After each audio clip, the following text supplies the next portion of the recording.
আমি তো এখানে ছিলাম, এখানে মারার প্ল্যান ছিল, কিন্তু আমি এখানে চলে যাওয়াতে জিনিসটা এখানে আসছে। অর্থাৎ এটা আমার জীবন নাশের চেষ্টা ছিল, দোয়ায় বেঁচে গেছি। আমি আসলে প্রধানমন্ত্রীকে বলবো যে কারা আমার সাথে এটা করলো, এটা তো আমিও জানতে চাবো আর মানুষও জানতে চাবো। আমি এই যে গণস্বাক্ষর নিচ্ছিলাম হকার অটোরিকশা মুক্ত ঢাকার রাস্তার জন্য। আসলে আমি তো একাই আন্দোলন করেছি, আমার তো কোনো দল টল নেই। এখন আমার একটা ভয়েস কেন মানুষ নিবে, এটা আমার প্রশ্ন। আর কেন নিবে, সেজন্য আমি গণস্বাক্ষর নিচ্ছিলাম, যেটার মধ্যে আপনার কমেন্ট করার সুযোগ আছে।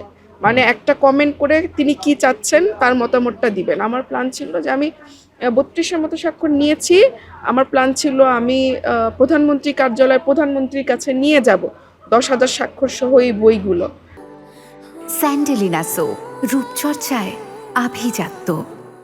এখন আমি ওই স্বাক্ষরটাই সংগ্রহ করছিলাম। আমি গত বেশ কিছুদিন যাবতই আমি স্বাক্ষর সংগ্রহ করছি। এখন পর্যন্ত আমার নিয়ার অ্যাবাউট 3200 আমার স্বাক্ষর এখন পর্যন্ত কালেক্ট হয়েছে।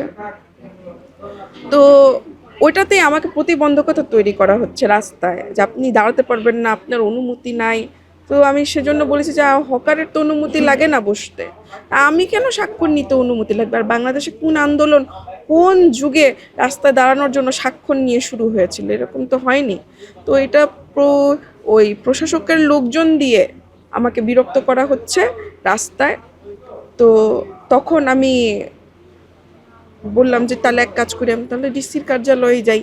আমি তো কখনো শুনিনি অনুমতি নিয়ে কোনো দিন রাস্তায় দাঁড়ানো, যে আমার তো শান্তিপূর্ণ, আমি তো কাউকে অশান্তি করার মতো কোনো কাজ করছি না, আমি কোনো ধ্বংসাত্মক কাজ করছি না। আমি একটা স্বাক্ষর নিচ্ছি যেখানে আমার মতামতের পর 10,000 মানুষের মতামত থাকবে, সেটা। কিন্তু এটা তো কোনো অশান্তিপূর্ণ কিছু ছিল না। এটাই আমি আমি আসলে এখন কিছু বলার মতো ওই রকম মানসিকতায় নাই। কিন্তু আমি একটা জিনিস আমি বুঝলাম না, যে আমাদের নিরাপত্তা কোথায় জীবনে। আমি সকালবেলায় না হয় বের হয়ে আসছি, ডিসি অফিসে যাচ্ছি, আর কেউ না কেউ তো স্কুলে যাচ্ছে, কলেজে যাচ্ছে যাচ্ছে না মানুষ। তো আমি আসলে প্রধানমন্ত্রীকে বলবো যে কারা আমার সাথে এটা করলো, এটা তো আমিও জানতে চাবো আর মানুষও জানতে চাবো।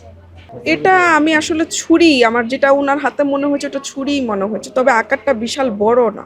বড় হলে তো ওটা অনেক বড়ই দেখতে পেতাম, কিন্তু ছোট সাইজের কোনো একটা জিনিস, যেটা আমার গলায় মারার, মানে আমি তো এখানে ছিলাম, এখানে মারার প্ল্যান ছিল, কিন্তু আমি এখানে চলে যাওয়াতে জিনিসটা এখানে আসছে। অর্থাৎ এটা আমার জীবন নাশের চেষ্টা ছিল। মানে মানে দোয়ায় বেঁচে গেছি। হেলমেট পরা ছিল, তো আমি তো ফেস ওভাবে দেখতে পাই না, আমি শুধু হাতটা দেখেছি। আর আমি তো রিক্সার ঝাঁপ লাগানো ছিল, শুধু হাতটা দেখেছি, যে হাতটা আর কি আমার এদিকে আসছে। তারপর তো রিক্সাওয়ালা চাচা দ্রুত টেনে নিয়ে গেছে।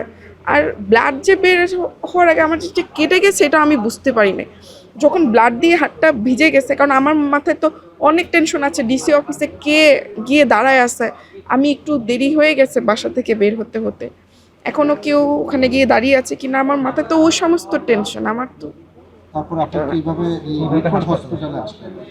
আমি তো একাই এসেছি, রিক্সাওয়ালা এই আশেপাশে, এই গলিটা, যে গলিটাতে এটা হয়েছে এই হসপিটালের আশেপাশে।